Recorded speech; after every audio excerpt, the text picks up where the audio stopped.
క్రైస్తలో ఈరోజు దేవుని యొక్క వాగ్దానము మొదటి సమూయేలు గ్రంథము 22వ అధ్యాయము 23వ వచనం. నువ్వు భయపడక నా యొద్ద నుండుము, నా యొద్ద నువ్వు భద్రంగా నుండువు. దేవుడి వాక్యాన్ని దించును గాక.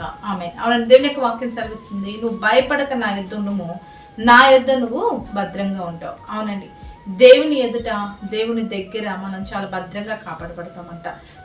కోడి తన రెక్కల కింద తన బిడ్డల్ని ఎలా అయితే కాపాడుతుందో, దేవుడు తన బిడ్డల్ని కూడా అపాయంలో, ఆపదల్లో, ఇరుకుల్లో, ప్రతికూల పరిస్థితుల్లో అలాగే కాపాడతాడండి. అందుకే దేవుడు చెప్తున్నాడు, నీవు నా యొద్ద ఉండుము, నా యొద్ద నువ్వు భద్రంగా ఉంటావు అని. అవును, దేవుడి దగ్గర కాక ఎక్కడ ఉన్నా మనకు భద్రత లేదండి.